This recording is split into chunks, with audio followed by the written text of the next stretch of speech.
কবুল যদি না হইতো তাহলে ১৬ লক্ষ সাহাবা কুল্লুল ওয়াদাল্লাহুল হুসনা হইতো না। কবুল যদি না হইতো মালিক আব্দুল কাদের জিলানী জিলানী হতো না, ইমাম বুখারী বুখারী হতো না, ইমাম মুসলিম মুসলিম হতো না, ইমাম তিরমিজি তিরমিজি হতো না, হায় আল্লাহ সিয়াসেত্তার মুসান্নিফ সিয়াসেত্তা হতো না। কবুল না হইলে আউলিয়ারা আউলিয়া হতো না, মুহাদ্দিসরা মুহাদ্দিস হতো না, হাফেজরা হাফেজ হতো না। হায় আল্লাহ কবুলিয়াত চাই, আর কিচ্ছু চাই না। আজকে কবুলিয়াতের চাদর দিয়ে আমাদেরকে ঢাকা দেন, বিশেষ করে এই গাজীপুরকে ঢাকা দেন, এই ওয়ার্ডকে ঢাকা দেন। যার যে পেরেশানি আছে দূর করে দেন, প্রয়োজন আছে মেটায়া দেন, অসুস্থ আছে তো শেফায়ে কামেলা আজেলা মুস্তামেররা নসিব করেন।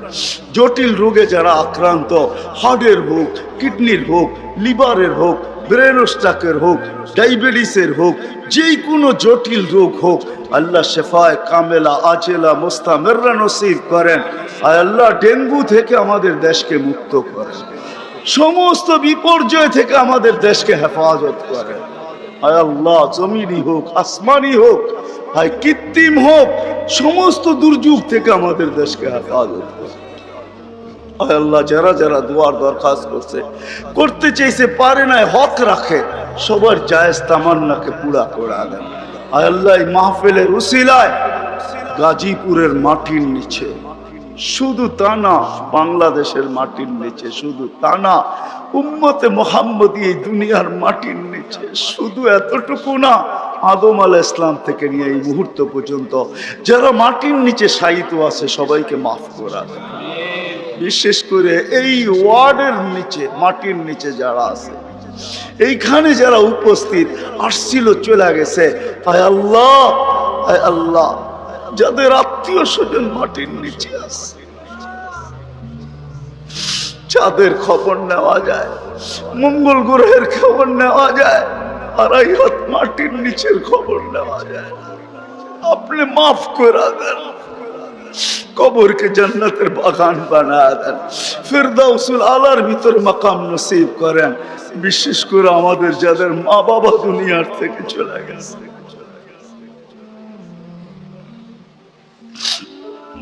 আজকে দয়া করে মাফ করে দেন না। আপনি তো ডাকতেছেন হালমিন মুস্তাগফির ফাগফির আলা, কে আসিস মাফ চাবি আমি মাফ করে দেব। মালিক দেখেন না আমরা কাদেরকে নিয়ে হাত তুলছি, সাদা দাড়িও আছে, যুবকও আছে, বৃদ্ধও আছে, তোলাবাও আছে, ওলামাও আছে, হয়তো অন্তরালে মা বোনরাও আছে। আজকে মাফ করা দেন, আজকে মাফ করা দেন। আপনি আমাদের হয়ে যান, আমাদেরকে আপনার বানায় নেন, আর দূরে রেখেন না। ওই জীবন কোন জীবন না যে জীবন আপনার থেকে দূরে হয়। আমাদের তো আপনার হাবিবের তোফায়েলে কবুল করেন। আল্লাহ ইনসানের সাথে সাথে জিন্নাতকেও মাফ করা দেন, যে না বস্তু দিয়ে আমি সুখের বানাবো, আজ পর্যন্ত কেউ বানাইতে পারে না, পারবেন না। যদি সুখই অর্থ মানুষকে দিত, তাহলে বিত্তশালীদের জীবনের পর্বে আইসা বিচ্ছেদ কোনোদিন হতো না। গরিবরা তো কয় তোর কাছেও কিছু নাই, আমার কাছেও কিছু নাই, চল জীবনটা এক মশারির নিচে কাটায় দেই। আর যাদের কাছে বান্ডেল বান্ডেল আছে, ওরা বেশি দিন এক মশারির নিচে থাকে না। আঙ্গুল দিয়ে দেখাইতে চাইলাম, বেশি দিন এক মশারির নিচে টাকা মানুষের জীবনে সুখ আনে না। সুখ তো আনে আল্লাহকে যে রাজি করছে। দুইটা দেখাইলাম, আর কত দেখাবো, সময় হতো কম। হাদিস থেকে দেখাইলাম, সত্য এটাই। হুজুররা তো হাসবে গাজীপুরের শুনলে, করোনার সময় সবচেয়ে খুশিতে আসিল হুজুর গো বউরা। বিশ্বাস হয় না? হ্যাঁ, কি জন্য বলে দিতেছি, কেননা করোনার আগে তো স্বামীকে এতদিন কাছে কোনোদিন পায় নাই, কেননা মাস বৎসরে 2-3 বার পাইছে, মাসে পাইলো 2 দিনের লেগা পাইছে। লম্বা এতদিন তো স্বামীকে কাছে পায় নাই কোনো বুজুর্গ বউরা। করোনা আসার পরে লম্বা লকডাউনে স্বামীরে কাছে পাইছে, বলছে বাড়িতে কিছু নাই, কয় কিচ্ছু লাগবো না, তোমারে তো পাইছি। এরা সবচেয়ে বেশি সুখে ছিল, জিজ্ঞেস করেন। সবগুলো মুচকি মুচকি হাসে, সবচেয়ে সুখে এরা ছিল, কিছু ছিল না, কিন্তু সবচেয়ে বেশি মহব্বতে এরা ছিল। কেন? স্বামী স্ত্রীকে কাছে পেয়েছে, স্ত্রী স্বামীকে কাছে পেয়েছে, সন্তান মা বাবাকে কাছে পেয়েছে লকডাউনের সময়। এখনো অনেকজনের বাড়িতে মাঝে মাঝে বলে, জিজ্ঞাসা করেন আবার যদি লকডাউন হইতো তাহলে ভালো হইতো, তোমারে কিছু সময়ের জন্য পাওয়া যেত। জিজ্ঞাসা করেন, এরা হাসতেছে, জিজ্ঞাসা করেন।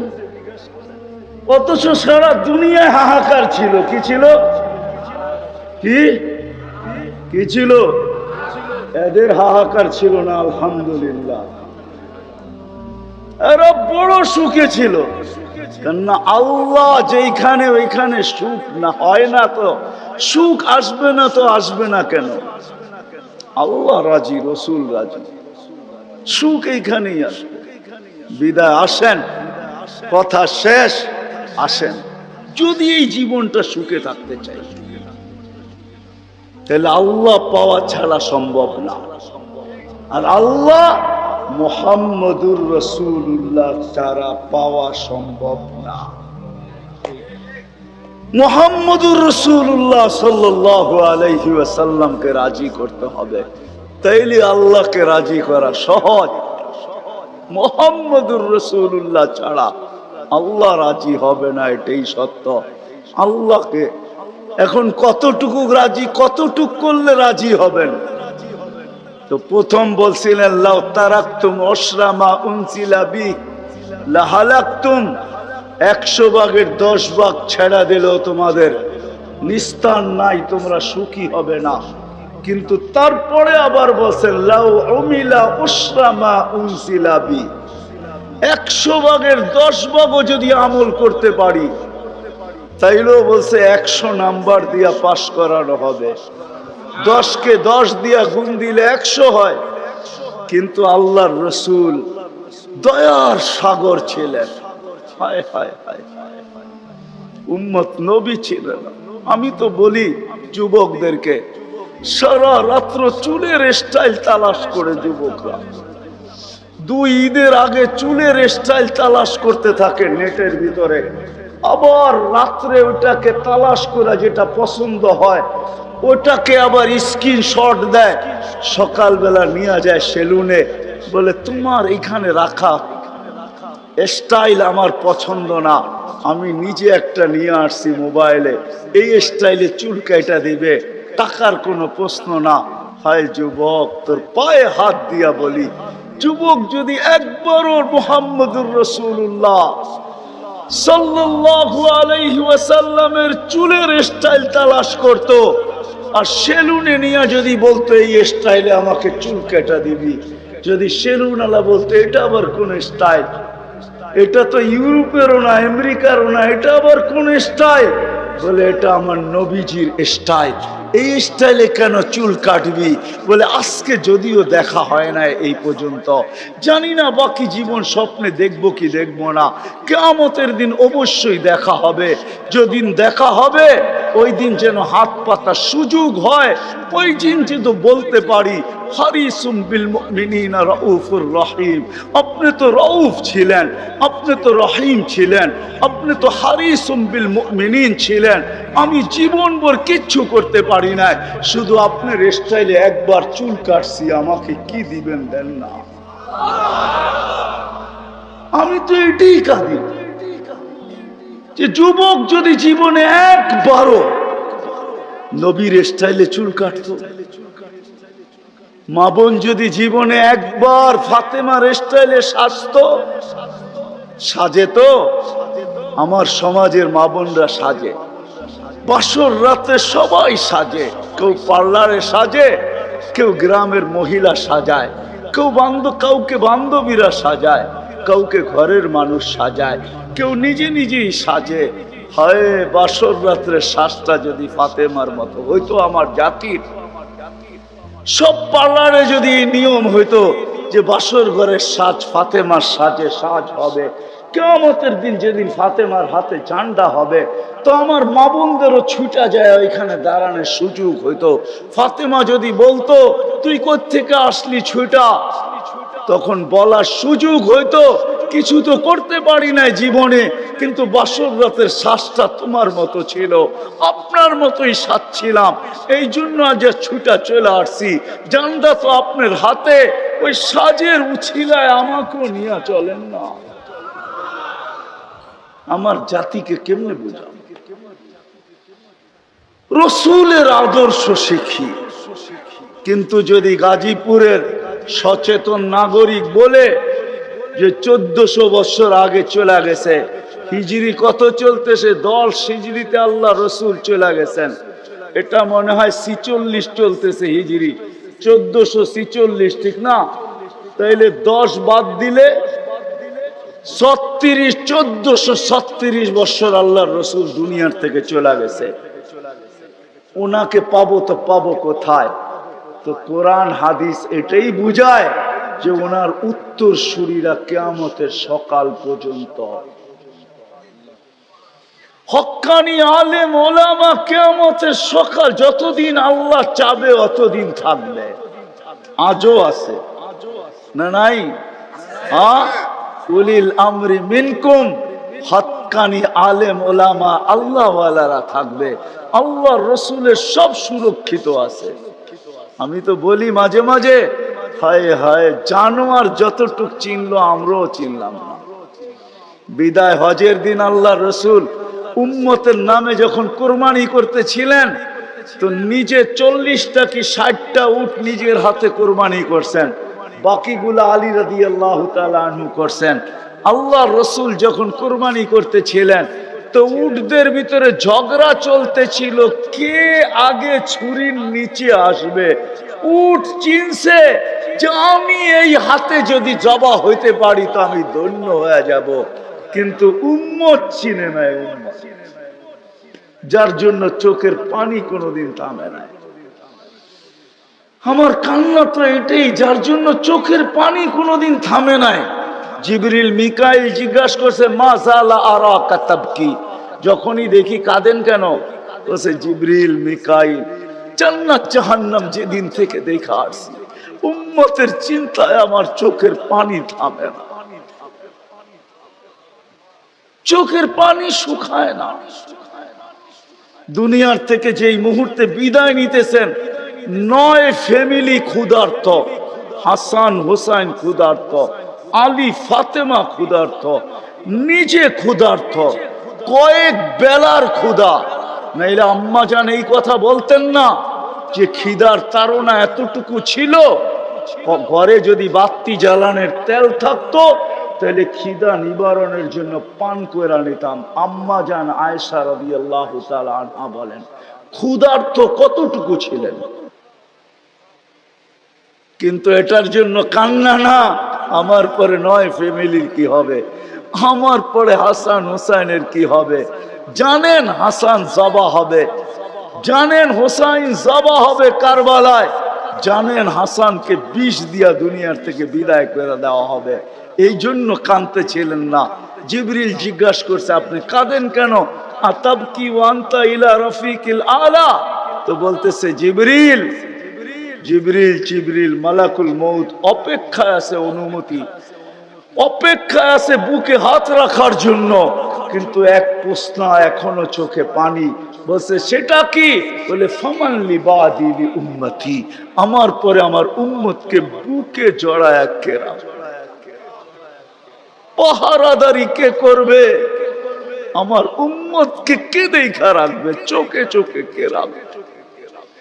আল্লাহ জবাব পাঠাইছেন লা আতরুকু উম্মাতাকা ফারদা, আপনার উম্মতকে আমি একা ছাড়বো না, আমি দেখা রাখবো, আমি দেখা রাখবো। ওই রসুল। চলেন, মনে উঠছে একটু শোনায় দেই। ওই রসুল যার দুরুদ, যার জুরুদ, বন্ধুর জুরুদ আল্লাহ যতদিন থেকে আসেন, আল্লাহ চিরঞ্জীব, আল্লাহ আউয়াল আউয়াল আখের। বন্ধুর দুরুদ কোনোদিন বন্ধ হইতে দেন না, আর কোনোদিন বন্ধ হইতে দিবে না। হ্যাঁ হ্যাঁ, আমি দলিল দিতেছি, কোরআন এটাই বোঝায়। ইমাম সাহেবরা জুমার দিন এটাই পড়ে, ইন্নাল্লাহা মালাইকাতাহু ইউসাল্লুনা আলান নবী ইয়া আইয়ুহাল্লাযীনা আমানু সাল্লু আলাইহি ওয়া সাল্লিমু তাসলিমা। আমার এখানে তিনটা প্রশ্ন আসে। আমার প্রশ্ন, আল্লাহ আমাদেরকে দুরুদ পড়তে বলতেছেন, আমরা তো কয়েকদিন পরে চলে যাব, আপনার বন্ধুর উপরে দুরুদ কে পড়বে? আল্লাহ বলে, বেওকুফ, তুই দেখিস না ফেরেশতাদের কথা আছে, ফেরেশতারা পড়বে। আল্লাহকে যদি প্রশ্ন করি, আল্লাহ ফেরেশতাও তো একদিন মারা যাবে, আপনি সাইনবোর্ড লাগায় রাখছেন, ইন্নী কাতাবতুল মাউতা আলা মান তাহতা আরশি আল্লাযীনা লা ইয়ামুত হাই লা ইয়ামুত ফাহুয়া ফাওকা আরশি। আরশের নিচে তো লেখা আছে, আরশের নিচে যে আছে তাকে মরতে হবে। আর শুধু চিরঞ্জীব আরশের উপরে আপনি বিরাজমান, সব মরতে হবে। তো ফেরেশতাও তো মরে যাবে, আপনার বন্ধুর উপরে দুরুদ কে পড়বে? আল্লাহ বলে, তোর মতো তো জাহেল আর ঝট আর অজ্ঞ দুনিয়াতে কেউ নাই। তুই দেখিস নাই ইন্নাল্লাহ, আমি আল্লাহ পড়তেছি, পড়তেছিলাম, পড়তে থাকবো। আমার বন্ধুর দুরুদ না বন্ধ কখনো ছিল, না আছে, না কখনো থাকবে। ওই ব্যক্তিত্ব যার দুরুদ কোনোদিন বন্ধ হয় না, কোনোদিন হবে না। আল্লাহ পড়তে থাকবে বন্ধুর উপরে দুরুদ। উনি আমাদের জন্য কাঁদতে কাঁদতে যাইতেছেন। কিয়ামতের মাঠে উঠবে, কবর থেকে উঠবে, জিবরিল ইসলাম উঠাবে, প্রথম আমাদের নবীজি উঠবে, আর আগে কেউ উঠবে না। আউয়ালু মা ইয়ানশাক্কুল আরশ, জমিন ফাড়বে, উঠেই জিজ্ঞাসা করবে জিবরিল, আইনা উম্মতি, আমার উম্মত কই? বলবে, এখন পর্যন্ত কেউ উঠে নাই, উঠেই উম্মত। আজকে ইউনিয়ন পরিষদের একটা চেয়ার পাওয়ার জন্য আমার জাতি মরতে রাজি, মারতে রাজি। মাকামে মাহমুদ রাখা থাকবে ডাইন পাশে, আল্লাহ নিয়ে যাওয়া হবে, আল্লাহ হুকুম দিবে মাকামে মাহমুদে বসেন, হাত রাইখা দাঁড়ায় থাকবেন। বলবেন, বসেন না কেন? কয়, বসলে আমার পিপাসিত উম্মতকে পানি কে পান করাবে। মিজানের পাশে যে মনিটরিং কে করবে? পাল্লা যদি সামনে না ঝুঁকে তো আমি হাত উঠাবো, তো উঠাবো কোথায়? পাল্লা সামনে না ঝুঁকলেই আমি হাত উঠায় দিব। আপনার অঙ্গীকার আছে, সালতু তা সাফি তু সাফা, আমি চাইলে নাকি দিবেন, সুপারিশ করলে নাকি মঞ্জুর করবেন। আপনার প্রতিশ্রুতি আছে, লা ইউখজিকা ফি উম্মতিক, আমার উম্মতের ব্যাপারে আপনি আমাকে লজ্জিত করবেন না। দুনিয়াতে বইলেই রাখছেন, সাউফা ইউতিকা রাব্বুকা ফাতারদা, আপনি আমাকে রাজি করে ছাড়বেন। আমিও দুনিয়াতে বইলা আসছি, লান আরদা হাত্তা ইয়াকুনা ওয়াহিদ মিন উম্মতি ফিন নার, আমার একজন উম্মত জাহান্নামে থাকা পর্যন্ত আপনার উপরে রাজি হব না, না, না, না। আমি চেয়ারে বসবো না, আমি তো মিজানের কাছে ছুটা যাব, ওইখান থেকে আবার পুলসেরাতে ছুটা যাব। উম্মত ফাঁসা গেল কিনা, ফাঁসতে দেরি, দুরুদের গাঠি মাথায় দিয়া পার করাইতে দেরি করব না। এই জন্যই তো বলছেন, শুক্রবারে আমার উপরে বেশি বেশি দুরুদ পড়ো, আমার উপরে বেশি বেশি দুরুদ পড়ো। উম্মত তো 100 বার পড়ে ডেলি, এরকম লোকের সংখ্যা এখানে কমই হবে, ঠিক না? যুবক, তোমাদের পায়ে হাত রাখি। হ্যাঁ, তোমরা তো মনে হয় সারাদিনে একবারও পড়ো না, অথচ দুরূদ তো সহজ। আল্লাহুম্মা সাল্লি আলা মুহাম্মদ, এতটুক পড়লেই হয়, এতটুক পড়লেই হয়। ওই নবী কিয়ামতের মাঠে, হায় হায়, একজনও বলবে না। আম্মাজান জিজ্ঞাসা করতেছিল কিয়ামতের বিপর্যয়ের কথা, আল্লাহ রসুল বলতেছিল, আয়েশা আয়েশা, এক চিত্র তোমাকে শোনাবো, কান্নি আনজুরু মুসা মুতালাফফিফুন বিউমুদিল আরশ, আমি যেন ওই দৃশ্য দেখতেছি। মুসা আলাইহিস সালাম আরশের খুঁটি ধরে চিৎকার দিতেছে আর বলতেছে, রব্বি লা আসআলুকা উম্মি ওয়ালা আসআলুকা উখতি, আজকে মাকে চাই না, বোনকে চাই না, আসআলুকা নফসি নফসি নফসি নফসি, আমাকে বাঁচা। ওই দিন মুহাম্মদুর রাসূলুল্লাহ চিৎকার দিবে আর দৌড়াইতে থাকবে, রব্বি উম্মতি উম্মতি উম্মতি উম্মতি উম্মতি। রাগ হয়ে যাবেন কিনা? লানত আমাদের জিন্দেগির উপর। ওই নবীর আদর্শ আজকে মানতে রাজি না, শিখতে রাজি না, অথচ ওলামাদের কাছে সব সুরক্ষিত আছে, সব সুরক্ষিত আছে। গাদা চিনছে আমরা চিনি নাই, গুইসাপ চিনছে আমরা চিনি নাই, হরিণী চিনছে আমরা চিনি নাই, গাছ চিনছে আমরা চিনি নাই, তরুলতা চিনছে আমরা চিনি নাই, সমস্ত সৃষ্টি চিনছে আমরা চিনি নাই, নবী উম্মত হয়েও চিনি নাই। আসেন নবীর আদর্শ শিখি, ওলামাদের সোহবতে আসি, আল্লাহওয়ালাদের সোহবতে আসি, হক্কানি আল্লাহওয়ালা এবং হক্কানি আলেমদের সোহবতে আইসা নবীর জিন্দেগি শিখেন। পায়ে হাত রেখা বলি, শিখতে না পারেন এদের সাথে উঠা বসা করেন, চলাফেরা করেন, খাওয়া দাওয়া করেন, একটা কাজ করেন না, কোনদিন আঙ্গুল উঠায় না। পারবেন? হ্যাঁ, ওয়াদা করতে পারেন যে আমি জীবনভর চলতে পারি আর না পারি, কোনদিন কোন হক্কানি আলেমের উপর আঙ্গুল উঠাবো না। ওয়াদা পাক্কা? কেন? এটার কারণ আছে, সময় নাই, পরে বলবো আবার কোনদিন যদি আসে। এই জন্য ওয়াদা করাইতেছি যে আজকে আঙ্গুল উঠাইলো, হায় হায় चंद दिन की चांदनी फिर अंधेरी रात है। चंद दिन की বুঝেন না? 14 তারিখের চাঁদ তো 14 তারিখেই থাকে, আর তারপরে তো আর থাকে না, না থাকে তাইলে তো 15। হ্যাঁ, चंद दिन की चांदनी फिर अंधेरी रात है, সত্য এটাই। অমাবস্যা প্রত্যেক মাসে আসে, দুনিয়া দুনিয়া না, তাইলে কবি এই কথা বলতো না, मिले खाक में अहले शाह कैसे कैसे, जमी खा गई नौजवान कैसे कैसे, अजल ने न छोड़ा किसरा न दारा, उसी से सिकंदर सा फातिमी दिहारा, हर एक लेके क्या क्या हस सुधारा, परा रह गया यही ठाट सारा।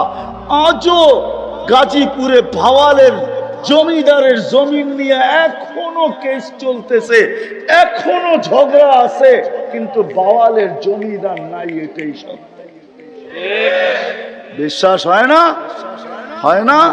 আঙ্গুল দিয়ে দেখায় দেবো, বাওয়ালের জমিন নিয়ে এখনো কেস চলতেছে বাংলাদেশের আদালতে, কিন্তু বাওয়ালের জমিদার নাই। কবির কথা সত্য।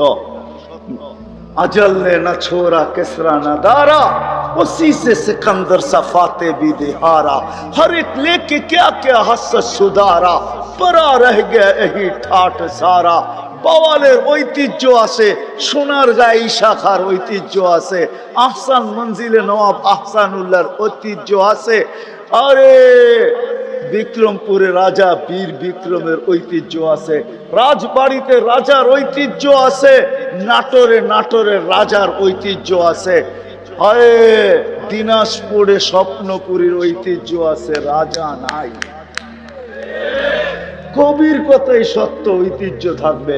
55 ने तुझे बरसों खिलाया, जवानी ने मजनू बनाया, बुढ़ापे आके फिर क्या क्या सताया, अजल तेरा कर देगी बिल्कुल सफाया, तुझे दुल्हा के रहूं सबसे आला, हो जीनत निराली हो फैशन निराला, यूं ही जिया करता है क्या मरने वाला, तुझे हुस्न जाहिर ने धोखे में डाला, जगह जी लगाने का दुनिया नहीं है, ये इबरत की जा है तमाशा नहीं है।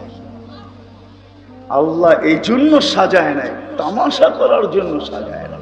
আসেন শিখবেন তো? হ্যাঁ।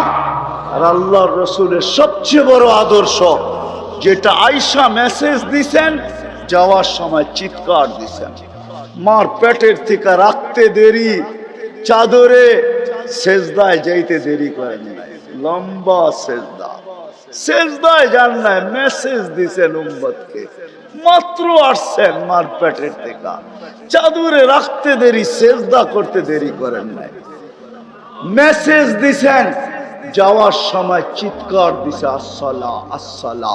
আমার জাতি যদি শুধু 5 ওয়াক্ত নামাজই পড়তো, নারী পুরুষ যুবক বৃদ্ধ আজান হইতে দেরি কেউ যদি মসজিদের দিকে ছুটতে দেরি না করত, বাজারওয়ালা যদি বাজারই যায় নামাজ বিছাইতো, মা বোনরা যদি ঘরেই বিছাইতো, ফ্যাক্টরিওয়ালা ফ্যাক্টরিতে, আদালতওয়ালা আদালতে, খেতওয়ালা খেতে, খামারওয়ালা খামারে, রোডওয়ালা রোডে, ঘাটওয়ালা ঘাটে, যে যেইখানে আছে ওইখানে যদি যায় নামাজ বিছায় আল্লাহু আকবার বলতো, তাইলে মনে হয় এতটুকুই যথেষ্ট ছিল।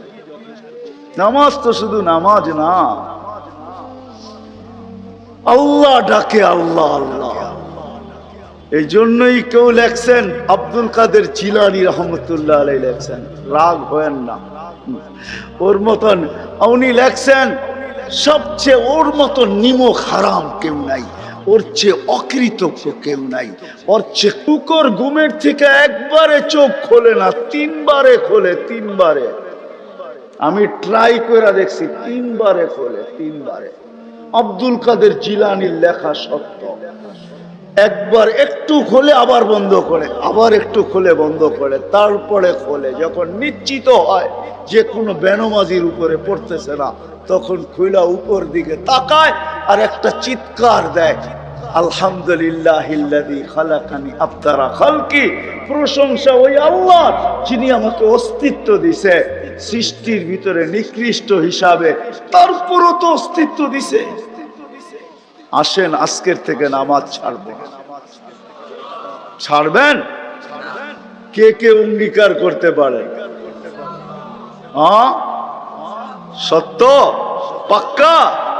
আল্লাহ কবুল করুক। সর্বশেষ কথা, বাংলাদেশে 2টা পরিবেশ আছে। আমি দুনিয়া ঘুরে বলতেছি, আল্লাহ বহুত দুনিয়া দেখাইছেন, তো নিয়ত আছে যতদিন বেঁচে থাকি ঘুরতে থাকবো।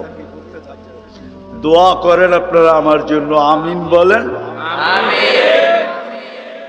বাকি দুনিয়াও দেখতে চাই, আর ঘুরতে ঘুরতে সাহাবাদের মতো কোথাও যায় ঘুমায় যেতে চাই। যেমন আমাদের মাটির নিচেও 2 সাহাবা ঘুমায় আছে, কাসেম ইবনে হুযায়ফা, উরওয়া ইবনে সাসা। এই 2 জন আমাদের মাটির নিচে, কিন্তু কোন জায়গায় আছে এটা জানি না, এটা জিজ্ঞাসা করেন না, তালাশ করতেছি, পাইলে আপনাদেরকে নিয়ে যাবো না ইনশাআল্লাহ। কিন্তু 2 জন আসেন, এটা শিওর। বাংলাদেশে 2টা পরিবেশ আছে, যার কারণে বাংলাদেশে বিপর্যয় হয় না। শতবার ভূমিকম্প আসছে, কিন্তু নড়ছে চড়ছে, কিন্তু পড়ে নাই। গতকালকেও কিন্তু ভূমিকম্প আসছে, ঠিক না? দুপুর বেলা, ঠিক না? কিন্তু বাংলাদেশে কোনো বিপর্যয় হয় না, কেননা 2টা পরিবেশের কারণে। এটা দুনিয়ার কোথাও নাই। 10 নম্বর ফ্ল্যাগ বাংলাদেশে, 10 নম্বর মহাবিপদ সংকেতের ফ্ল্যাগ বাংলাদেশে। আমরাই আমাদের সময় চোখে দেখলাম 2 বার, একবার বুলবুলের সময়, একবার মুখার সময়, ঠিক না? মুখা চিনেন? আরে মুখা, মুখা, আমি বলি মুখা, আর কি মুখা বোঝেন না? ঢাকায় শব্দ। 2 বার, কিন্তু কোনো বিপর্যয় ঘটে নাই, খালি 2টা পরিবেশের কারণে। একটা হলো এই মসজিদ মাদ্রাসার পরিবেশ। বাংলাদেশে 40,000-এর উপরে হেফজখানা আছে। আপনি জানেন না, রাত্র 4টার সময় এই মাদ্রাসার ছেলেগুলা ওঠে। আপনি কি করেন সারাদিন চিল্লা চিল্লি করা? ওরা উঠতে দেরি, রব্বে কাবার কসম, আমার সাথে ওলামা এক হবে, সারা দুনিয়া এক হবে। ওরা উঠতে দেরি, এই লাল সবুজের পরিধিটাকে আধ্যাত্মিক সুরক্ষার চাদর দিয়া ডাকতে দেরি করে না। বিশ্বাস হয় না? সব বড় বড় ভূমিকম্প গুলা শেষ রাত্রে আসছে, শেষ রাত্রে। একটাও প্রথম রাত্রে আসে নাই, একটাও দিনের বেলা আসে নাই। আপনি দেখাইতে পারবেন না।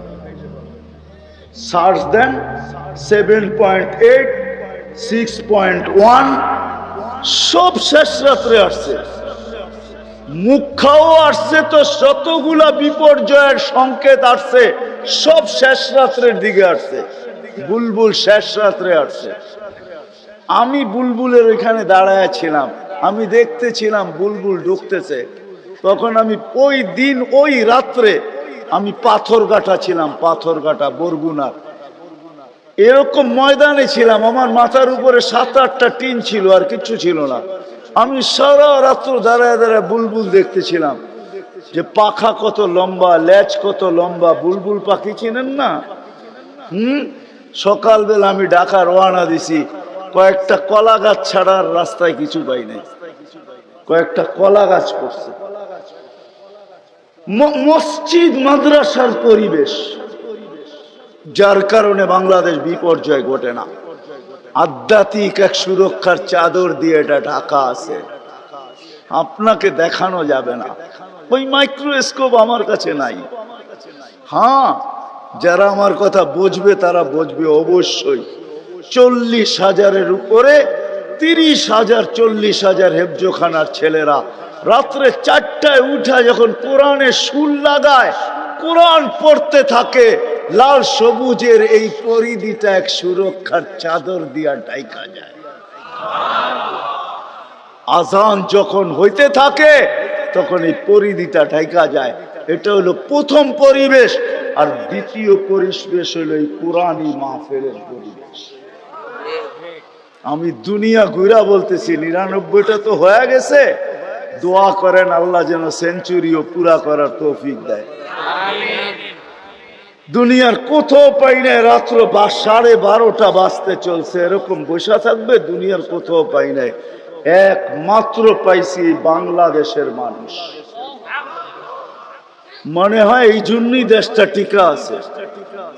নাইলে যেই দেশে সন্তানের হাতে মা বাবা টুকরা টুকরা হয়, বুটি বুটি হয়, ওই দেশের জমিন আবার ঠিক থাকে। রব্বে কাবার কসম, ওটা ঠিক থাকার কথা না।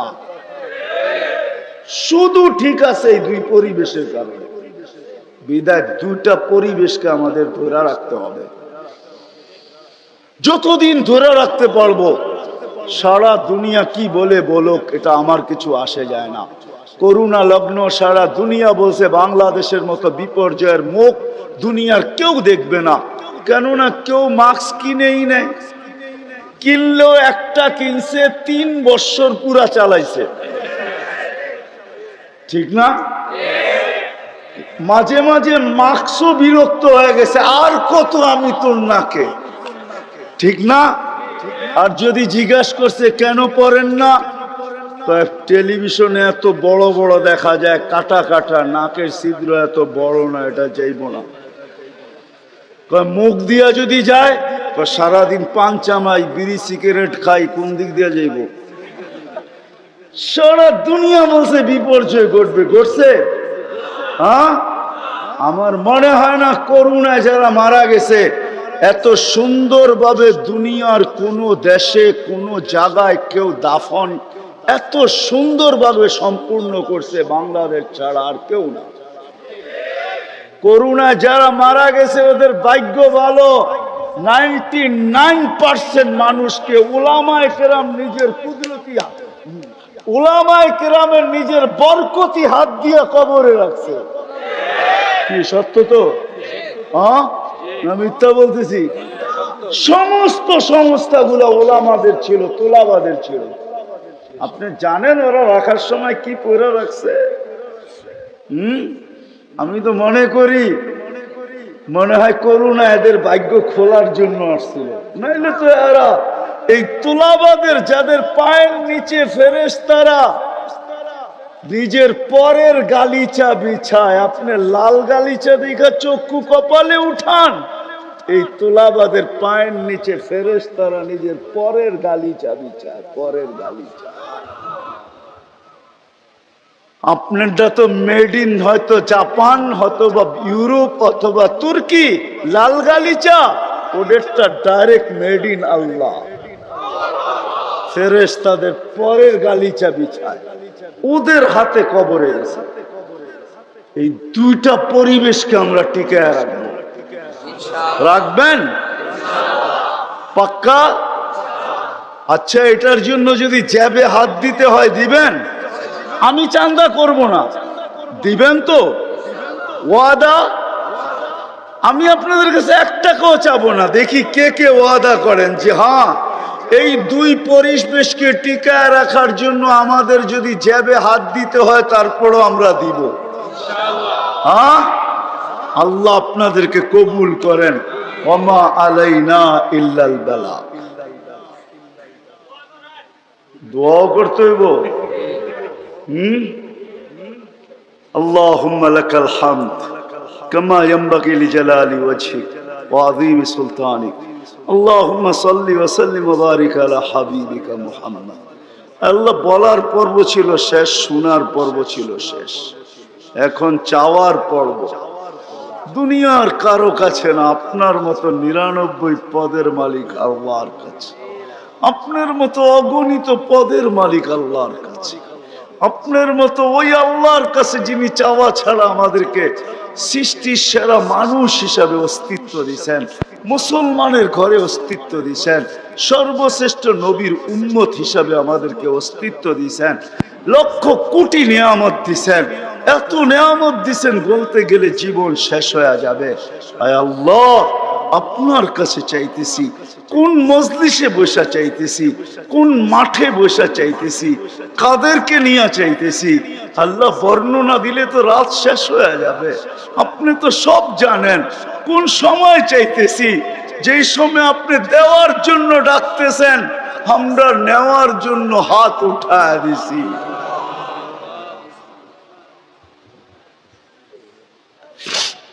আজকে বেশি চাবো না মালিক, বেশি চাবো না। শুধু এই আয়োজনের কবুলিয়াত চাবো, এই আয়োজনের কবুলিয়াত চাবো, শ্রোতাদের কবুলিয়াত চাবো, বক্তাদের কবুলিয়াত চাবো, এই মাদ্রাসার কবুলিয়াত চাবো। আল্লাহ, আল্লাহ, এই প্রতিষ্ঠানের কবুলিয়াত চাবো, আর ওস্তাদদের কবুলিয়াত চাবো, ছাত্রদের কবুলিয়াত চাবো, গাজীপুরের মানুষের কবুলিয়াত চাবো। এদের সুবাদে সারা দুনিয়ার উম্মতে মুহাম্মাদির কবুলিয়াত চাবো। কেন? কবুলিয়াত বড় জিনিস। কবুল যদি না হইতো তো আবু বকর সিদ্দিক হইতো না, কবুল যদি না হইতো ওমর ফারুক হইতো না, কবুল যদি না হইতো তো ওসমান বিন নুরাইন হইতো না, কবুল যদি না হইতো তো আলী মুর্তাজা হইতো না।